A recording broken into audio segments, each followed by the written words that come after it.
कौवे, कुत्ते, गौ, घोड़े और हाथी आदि के द्वारा होने वाले शुभाशुभ शकुनों का वर्णन। पुष्कर कहते हैं, जिस मार्ग से बहुतेरे कौवे शत्रु के नगर में प्रवेश करें, उसी मार्ग से घेरा डालने पर उस नगर के ऊपर अपना अधिकार प्राप्त होता है। यदि किसी सेना या समुदाय में बाईं ओर से भयभीत कौवा रोता हुआ प्रवेश करे तो वो आने वाले अपार भय की सूचना देता है। छाया, तंबू, रावटी आदि, अंग, वाहन, उपानह, छत्र और वस्त्र आदि के द्वारा कौवे को कुचल डालने पर अपने लिए मृत्यु की सूचना मिलती है। उसकी पूजा करने पर अपनी भी पूजा होती है तथा अन्न आदि के द्वारा उसका इष्ट करने पर अपना भी शुभ होता है। यदि कौवा दरवाजे पर बारंबार आया जाया करे तो वो उस घर के किसी परदेशी व्यक्ति के आने की सूचना देता है तथा यदि वो कोई लाल या जली हुई वस्तु मकान के ऊपर डाल देता है तो उससे आग लगने की सूचना मिलती है। भृगुनंदन, यदि वो मनुष्य आगे कोई लाल वस्तु डाल देता है तो उसके कैद होने की बात बतलाता है, और यदि कोई पीले रंग का द्रव्य सामने गिराता है तो उससे सोने चांदी की प्राप्ति की सूचित होती है। सारांश ये कि वो जिस द्रव्य को अपने पास ला देता है उसकी प्राप्ति, और जिस द्रव्य को अपने यहाँ से उठा ले जाता है उसकी हानि की ओर संकेत करता है। यदि वो अपने आगे कच्चा मांस लाकर डाल दे तो धन की मिट्टी गिरावे, तो पृथ्वी की ओर कोई रत्न डाल दे तो महान साम्राज्य की प्राप्ति होती है। यदि यात्रा करने वाले की अनुकूल दिशा सामने की ओर कौवा जाए तो वह कल्याणकारी और कार्य साधक होता है, परंतु यदि प्रतिकूल दिशा की ओर जाए तो उसे कार्य में बाधा डालने वाला तथा भयंकर जानना चाहिए। यदि कौवा सामने कांव कांव करता हुआ आ जाए तो वो यात्रा का विघातक होता है। कौवे का वाम भाग में होना शुभ माना गया है और दाहिने भाग में होने पर वो कार्य का नाश करता है। वाम मार्ग में होकर कौवा यदि अनुकूल दिशा की ओर चले तो श्रेष्ठ, और दाहिने होकर अनुकूल दिशा की ओर चले तो मध्यम माना जाता है। किंतु वाम भाग में होकर यदि वो विपरीत दिशा की ओर जाए तो यात्रा का निषेध करता है। यात्रा काल में घर पर कौवा आ जाए तो वो अभिष्ट कार्य की सिद्धि सूचित करता है। यदि वो एक पैर उठाकर एक आंख से सूर्य की ओर देखे तो भय देने वाला होता है। यदि कौवा किसी वृक्ष के खोखले में बैठकर आवाज दे तो वो महान अनर्थ का कारण है। ऊसर भूमि में बैठा हो तो भी अशुभ होता है, किंतु यदि वो कीचड़ में लिपटा हुआ हो तो उत्तम माना गया है। परशुराम जी, जिसकी चोंच में मल आदि अपवित्र वस्तुएं लगी हों, वो कौवा दिख जाए तो सभी कार्यों का साधक होता है। कौवे की भांति अन्य पक्षियों का भी फल जानना चाहिए। यदि सेना की छावनी के दाहिने भाग में कुत्ते आ जाएं तो वे ब्राह्मणों के विनाश की सूचना देते हैं। इंद्रध्वज के स्थान में हो तो राजा का, और गोपुर नगर द्वार पर हो तो नगराधीश की मृत्यु सूचित करते हैं। घर के भीतर भूंकता हुआ कुत्ता आवे तो गृहस्वामी की मृत्यु का कारण होता है। वो जिसके बाएं अंग को सूंघता है उसके कार्य की सिद्धि होती है। यदि दाहिने अंग और बाईं भुजा को सूंघे तो भय उपस्थित होता है। यात्री के सामने की ओर से आवे तो यात्रा में विघ्न डालने वाला होता है। भृगुनंदन, यदि कुत्ता राह रोक कर खड़ा हो जाए तो मार्ग में चोरों का भय सूचित करता है। मुंह में हड्डी लिए हो तो उसे देखकर यात्रा करने पर कोई लाभ नहीं होता, तथा रस्सी या चिथड़ा मुख में रखने वाला कुत्ता भी अशुभ सूचक होता है। जिसके मुंह में जूता या मांस हो ऐसा कुत्ता सामने हो तो शुभ होता है। यदि उसके मुंह में कोई अमांगलिक वस्तु तथा केश आदि हो तो उससे अशुभ की सूचना मिलती है। कुत्ता जिसके आगे पेशाब करके चला जाता है उसके ऊपर भय आता है, किंतु मूत्र त्याग कर यदि वो किसी शुभ स्थान, शुभ वृक्ष तथा मांगलिक वस्तु के समीप चला जाए तो वो उसके पुरुष के कार्य का साधक होता है। परशुराम जी, कुत्ते की ही भांति गीदड़ आदि ही समझने चाहिए। यदि कौवे अकारण ही डकारने लगे हों तो समझना चाहिए कि स्वामी के ऊपर भय आने वाला है। रात में उनके बोलने से चोरों का भय सूचित होता है, और यदि वे विकृत स्वर में क्रंदन करें तो मृत्यु की सूचना मिलती है। यदि रात में बैल गर्जना करे तो स्वामी का कल्याण होता है, और सांड आवाज दे तो राजा को विजय प्रदान करता है। यदि अपनी दी हुई तथा अपने घर पर मौजूद रहने वाली गौवें अभक्ष भक्षण करें और अपने बछड़ों पर भी स्नेह करना छोड़ दे तो गर्भाशय की सूचना देने वाली मानी गई है। पैरों से भूमि खोदने वाली दीन तथा भयभीत गौवें भय लाने वाली होती हैं। जिनका शरीर भीगा हो, रोम रोम प्रसन्नता से खिला हो और सींगों में मिट्टी लगी हुई हो तो वे गौवें शुभ होती हैं। विज्ञ पुरुष को भैंस आदि के संबंध में भी यही सब शकुन बताना चाहिए। जीन कसे हुए अपने घोड़े पर दूसरे का चढ़ना, उस घोड़े का जल में बैठना और भूमि पर एक ही जगह चक्कर लगाना अनिष्ट का सूचक है। बिना किसी कारण के घोड़े का सो जाना विपत्ति में डालने वाला होता है। यदि अकस्मात जई और गुड़ की ओर से घोड़े को अरुचि हो जाए, उसके मुंह से खून गिरने लगे तथा उसका सारा बदन कांपने लगे तो ये सब अच्छे लक्षण नहीं है। इनसे अशुभ की सूचना मिलती है। यदि घोड़ा बगुलों, कबूतरों और सारिकाओं से खिलवाड़ करे तो मृत्यु का संदेश देता है। उसके नेत्रों से आंसू बहे तथा वो जीभ से अपना पैर चाटने लगे तो विनाश का सूचक होता है। यदि वो बाएं टाप से धरती खोदे, बाईं करवट से सोए अथवा दिन में नींद ले तो शुभ कारक नहीं माना जाता। जो घोड़ा एक बार मूत्र करने वाला हो, अर्थात जिसका मूत्र एक बार थोड़ा सा निकलकर फिर रुक जाए तथा निद्रा के कारण जिसका मुंह मलिन हो रहा हो, वो भय उपस्थित करने वाला होता है। यदि वो चढ़ने न दे अथवा चढ़ते समय उल्टे घर में चला जाए या सवार की बाईं पसली का स्पर्श करने लगे तो वो यात्रा में विघ्न पड़ने की सूचना देता है। यदि शत्रु योद्धा को देखकर हिंसने लगे और स्वामी के चरणों का स्पर्श करे तो वो विजय दिलाने वाला होता है। यदि हाथी गांव में मैथुन करे तो उसे देश के लिए हानिकारक होता है। हथनी गांव में बच्चा दे या पागल हो जाए तो राजा के विनाश की सूचना देती है। यदि हाथी चढ़ने न दे, उल्टे हथिसार में चला जाए या मद की धारा बहाने लगे तो वो राजा का घातक होता है। यदि दाहिने पैर को बाएं पैर पर रखे और सूंड से दाहिने दांत का मार्जन करे तो वह शुभ होता है। अपना बैल, घोड़ा अथवा हाथी शत्रु के सेना में चला जाए तो अशुभ होता है। यदि थोड़ी ही दूर में बादल घिरकर अधिक वर्षा करें तो सेना का नाश होता है। यात्रा के समय अथवा युद्ध काल में ग्रह और नक्षत्र प्रतिकूल हो तो सामने से हवा आ रही हो और छत्र आदि गिर जाएं तो भय उपस्थित होता है। लड़ने वाले योद्धा हर्ष और उत्साह में भरे हुए हों और ग्रह अनुकूल हो तो ये विजय का लक्षण है। यदि कौवे और मांसाहारी जीव जंतु योद्धाओं का तिरस्कार करें तो मंडल का नाश होता है।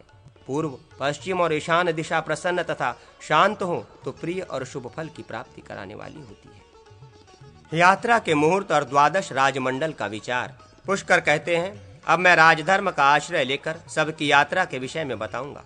जब शुक्र अस्त हो तथा नीच स्थान में स्थित हो, विकलांग, अंध हो, शत्रु राशि पर विद्यमान हो अथवा वे प्रतिकूल स्थान में स्थित या विध्वस्त हो तो यात्रा नहीं करनी चाहिए।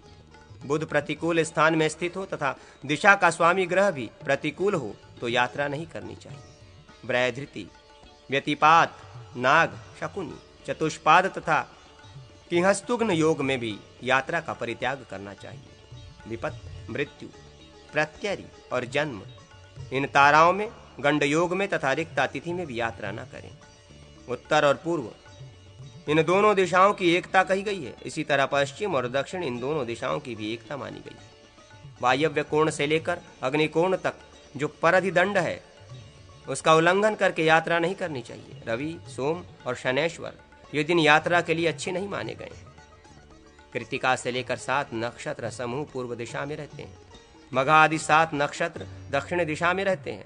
अनुराधा आदि 7 नक्षत्र पश्चिम दिशा में रहते हैं तथा धनिष्ठा आदि 7 नक्षत्र उत्तर दिशा में रहते हैं। अग्निकोण से वायु कोण तक परिधिदंड रहा करता है, अतः इस प्रकार यात्रा करनी चाहिए जिससे परिधिदंड का उल्लंघन न हो। पूर्वोक्त नक्षत्र उन दिशाओं के द्वार हैं। सभी द्वार उन दिशाओं के लिए उत्तम है।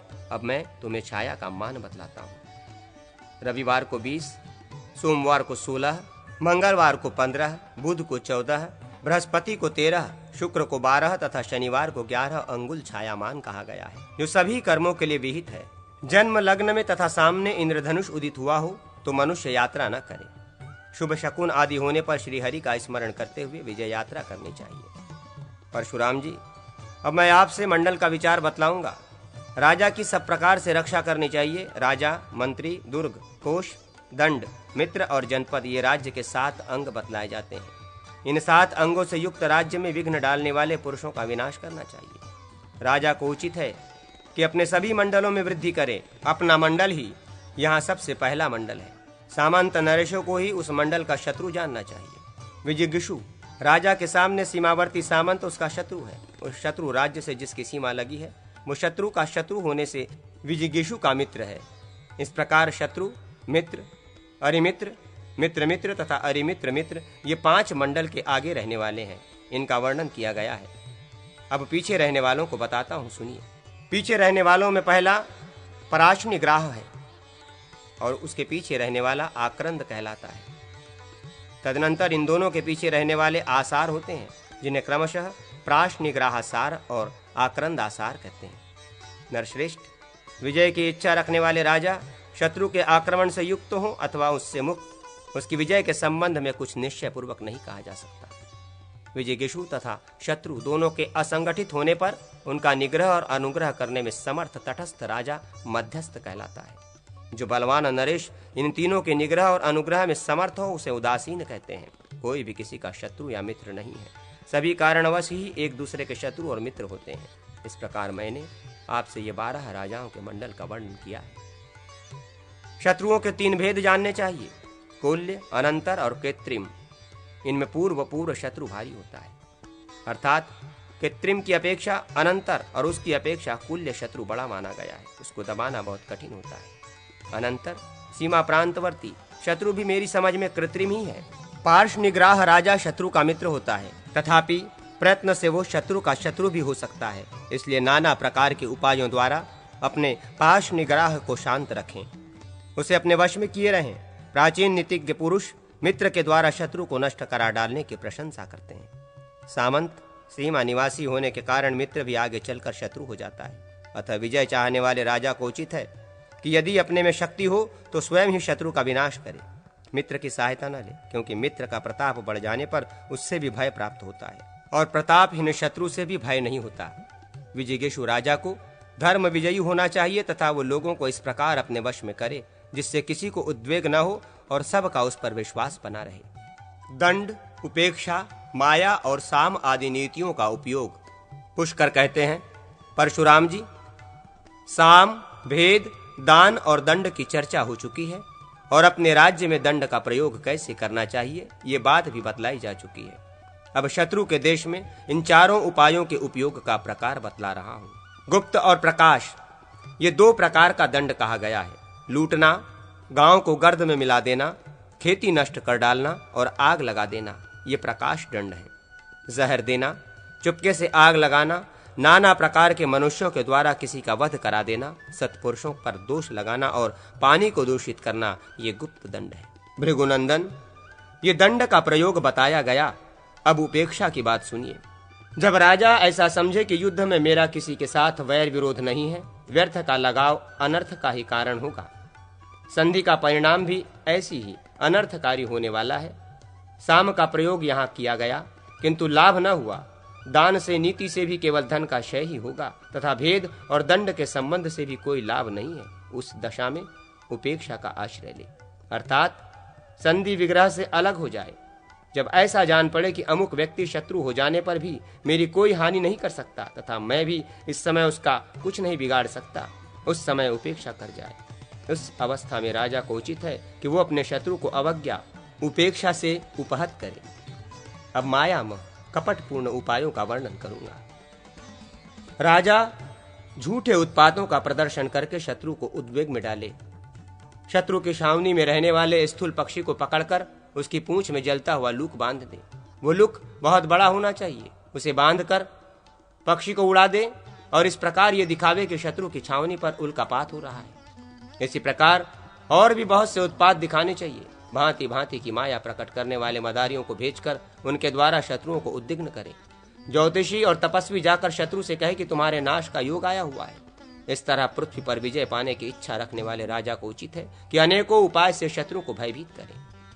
शत्रुओं पर यह भी प्रकट करा दे कि मुझ पर देवताओं की कृपा है, मुझे उनसे वरदान मिल चुका है। युद्ध छिड़ जाए तो अपने सैनिकों से कहे, वीरों निर्भय होकर प्रहार करो, मेरे मित्रों की सेना यहाँ पहुंची है, अब शत्रुओं के पांव उखड़ गए हैं, वे भाग रहे हैं। यूं कहकर गर्जना करें, किलकारियां भरें और योद्धाओं से कहे, मेरा शत्रु मारा गया। देवताओं के आदेश से वृद्धि को प्राप्त हुआ राजा कवच आदि से सुसज्जित होकर युद्ध में पदार्पण करे। अब इंद्रजाल के विषय में कहता हूँ। राजा समयानुसार इंद्र की माया का प्रदर्शन करे, शत्रुओं को दिखावे कि मेरी सहायता के लिए देवताओं की चतुरंगनी सेना आ गई। फिर शत्रु सेना पर रक्त की वर्षा करे और माया द्वारा यह प्रकट करे कि महल के ऊपर शत्रुओं के कटे हुए मस्तक दिखाई दें। अब मैं 6 गुणों का वर्णन करूंगा। इनमें संधि और विग्रह प्रधान है। संधि, विग्रह, यान, आसन, द्वैधि भाव और संशय, ये 6 गुण कहे गए हैं। किसी शर्त पर शत्रु के साथ मेल करना संधि कहलाता है। युद्ध आदि के द्वारा उसे हानि पहुंचाना विग्रह है। विजयाभिलाषी राजा जो शत्रु के ऊपर चढ़ाई करता है उसी का नाम यात्रा अथवा यान है। विग्रह छेड़कर अपने ही देश में स्थित रहना आसन कहलाता है। आधी सेना को किले में छिपाकर आधी सेना के साथ युद्ध की यात्रा करना द्वैभी भाव कहा गया है। उदासीन अथवा मध्यम राजा की शरण लेने का नाम संश्रय है। जो अपने से हीन न होकर बराबर या अधिक प्रबल हो उसी के साथ संधि का विचार करना चाहिए। यदि राजा स्वयं बलवान हो और शत्रु अपने से हीन निर्बल जान पड़े तो उसके साथ विग्रह करना ही उचित है। हीनावस्था में भी यदि अपना शास निग्राह्य विशुद्ध स्वभाव का हो तभी बलिष्ठ राजा का आश्रय लेना चाहिए। यदि युद्ध के लिए यात्रा न करके बैठे रहने पर भी राजा अपने शत्रु के कार्य का नाश कर सके तो पार्श्व निगाह का स्वभाव शुद्ध न होने पर भी वो विग्रह ठान कर चुपचाप बैठा रहे। अथवा पार्श्व निग्रह का स्वभाव शुद्ध न होने पर राजा द्वैधी भाव नीति का आश्रय ले। जो निसंदेह बलवान राजा के विग्रह का शिकार हो जाए उसी के लिए संश्रय नीति का अवलंबन उचित माना गया है। ये संश्रय साम आदि सभी गुणों में अधम है। संश्रय के योग्य अवस्था में पड़े रहते हुए राजा यदि युद्ध की यात्रा करे तो वो उनके जन और धन का नाश करने वाली बताई गई है। यदि किसी के शरण में लेने के पीछे अधिक लाभ की संभावना हो तो राजा संश्रय अवलंबन करे। सब प्रकार की शक्ति का नाश हो जाने पर ही दूसरे की शरण लेनी चाहिए।